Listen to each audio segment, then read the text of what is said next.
Hey guys, what's up? This is Evil Force here, and it's been quite a while since I done any sort of like video content as of late. Truth be told, as soon as the ban is dropped last year, during like December of 2024, I've been quite low key, kind of depressed because I couldn't play like apples anymore because the Snake Eye cars being original simple Super Snake Eye, it sentences and work really well with the deck. And now that card got banned. So what I've been doing to cope with that, I've been playing Rciela, but Rciela, even though it's a good and effective deck, it's such a mainstream deck that although even though I play with the deck like so many times through playtesting and then locals, like I said, it's such a mainstream and such a popularized deck that I did not wanna do a deck profile on it.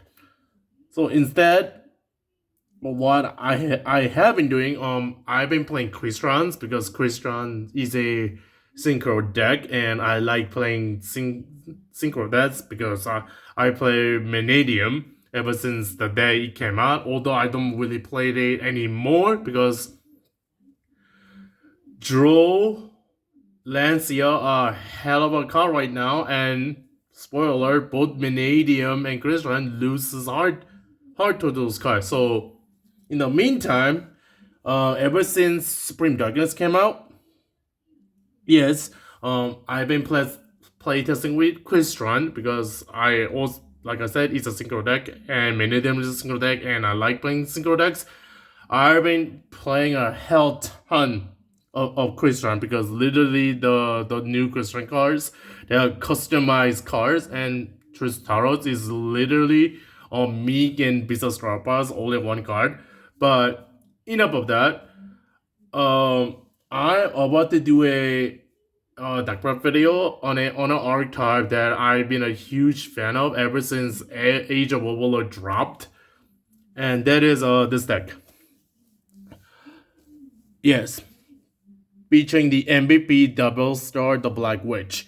Spoiler alert: Diabellstar, the Black Witch, is a key card component in Apples as well. Because I literally call Black Witch the Digidestin for the exact same reason because it literally started out on the Evo engine. But anyways, I'm going to show you my White Forest Simple Spoil Azamina deck or whatever the Yu-Gi-Oh players are calling this deck now. That because this deck I actually been a fan of the archetype for a long time.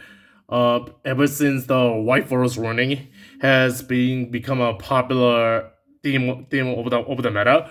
But since Spring Darkness, I decided to pick up the cards and then play the deck for a while and in order to do this like deck profile video, and I really like the deck like quite a lot. So without that long intro out of the way, I'm just gonna get right to the deck profile. The deck list is pretty straightforward because it's been pretty much popularized by this point. So the main deck engine goes the three Black Witch, the three Elzette, the two copies of the new card.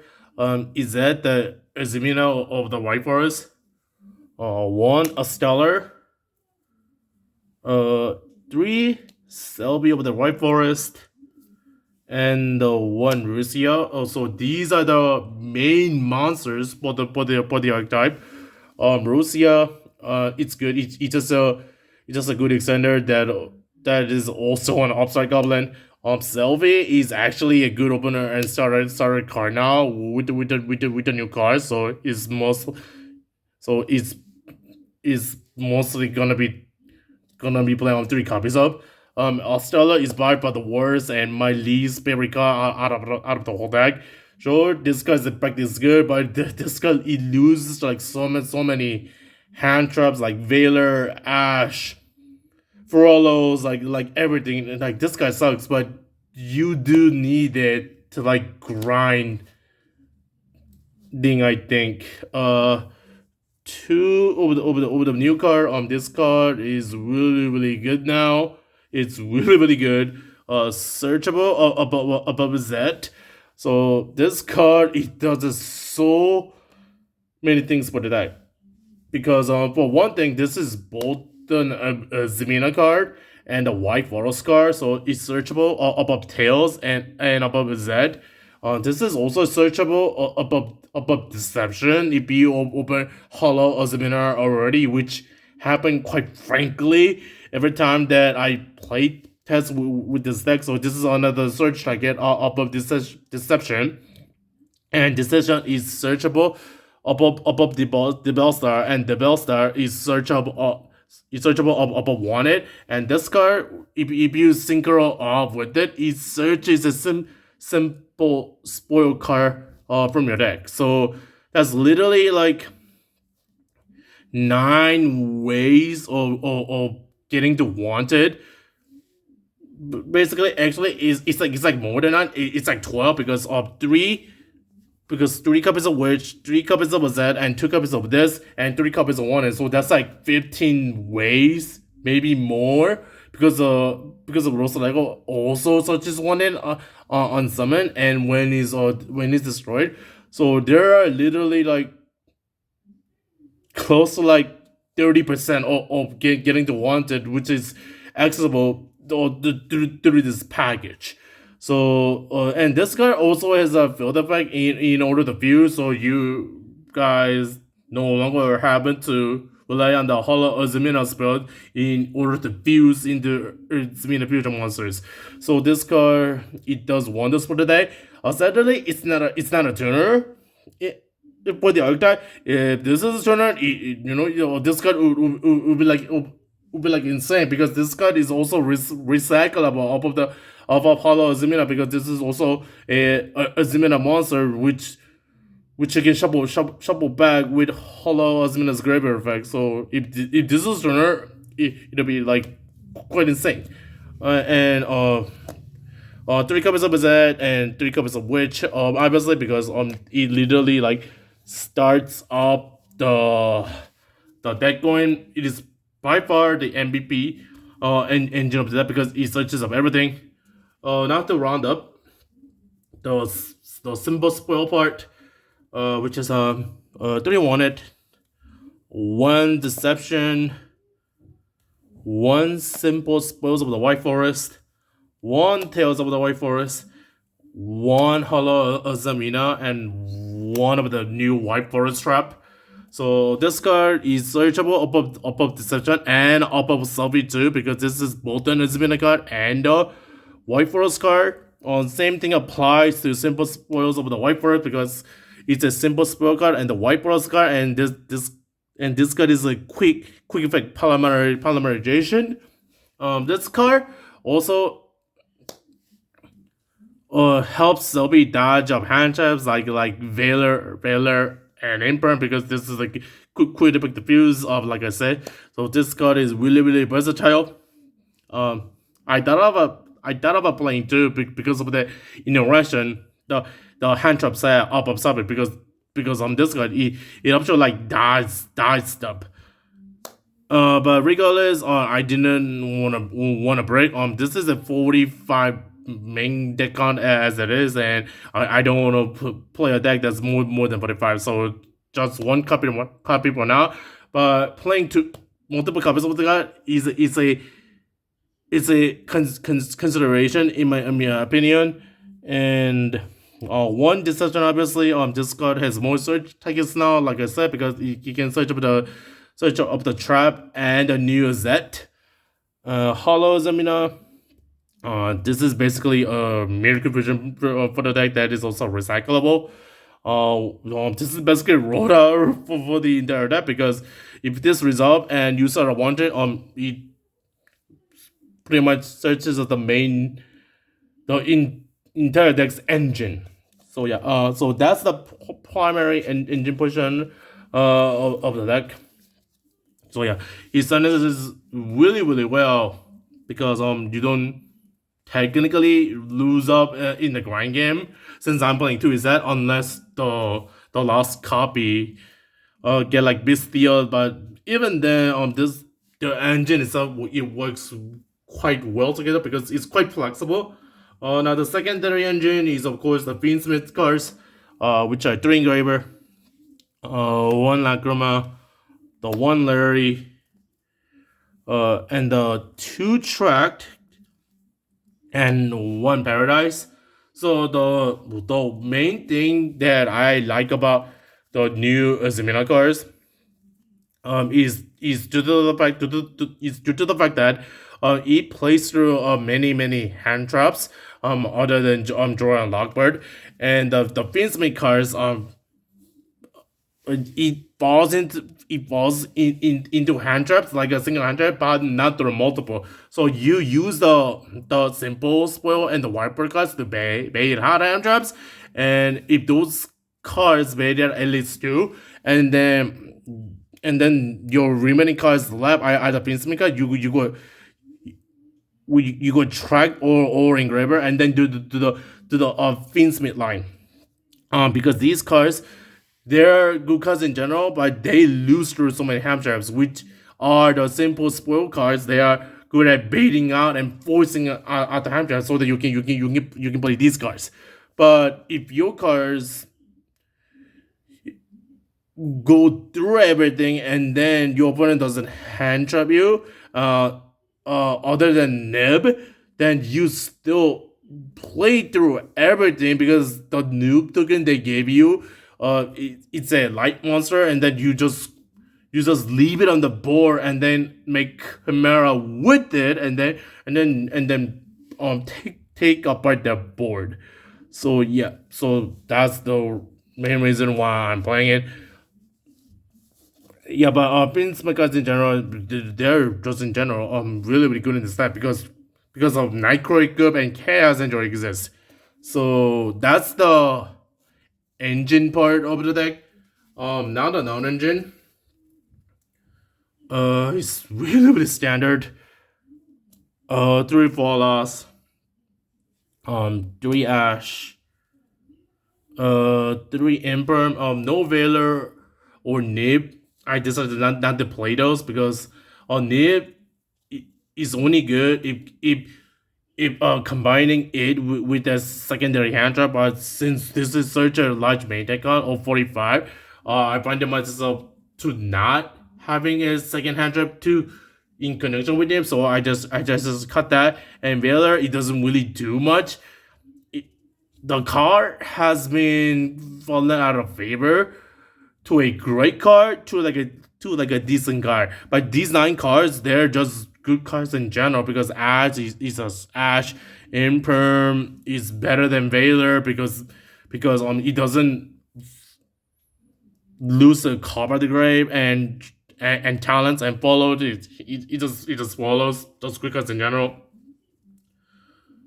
Okay, one Copper the Grave it should be banned a long time ago. This card is so sacky, but as long as this card is legal in this game, I'm gonna keep playing in the deck as long as it's been legal. Like I have a love and a relationship with this card, but since it's legal, I'm gonna play it. And triple take these talents. I'm bringing three copies of it. Like I said, the simple spoil package it plays through multiple hand traps or just play through hand traps so well that to a point where you can either draw two cards to so that I can look deeper for the Fiendsmith card since they already hand trap the Fiendsmith.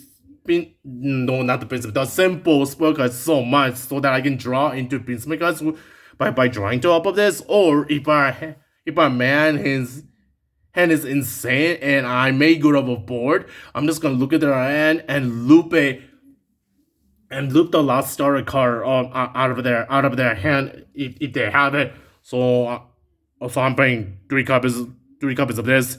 This card is stable, just like it is almost mandatory. There are never in times if you open this card, I open this card and it's always not dead. It's always live because, like I said, the white forest cards, it pretty much forces your opponent to like hand trap you at some point in the line, or your board is gonna become insane. So putting that to putting that into consideration, I'm playing three copies of it.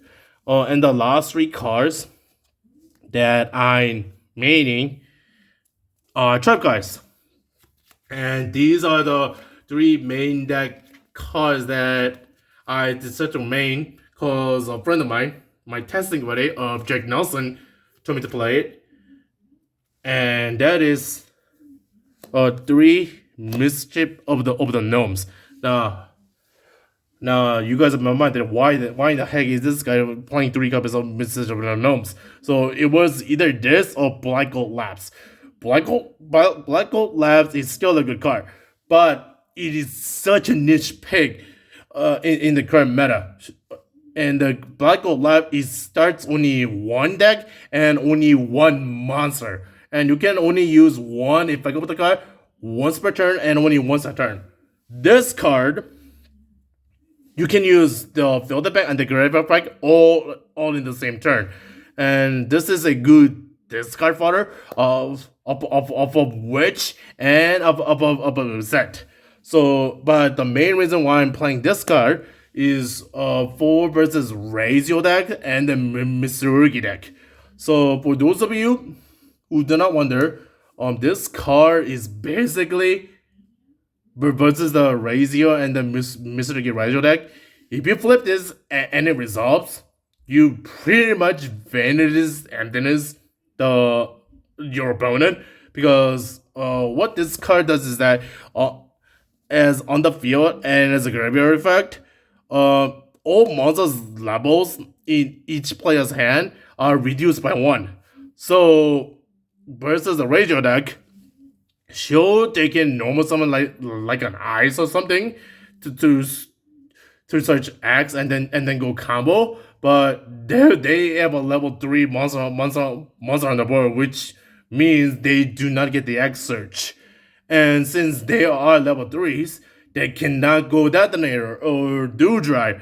So the Rciela engine portion of the deck is like mostly dead. But also versus the Mischief deck,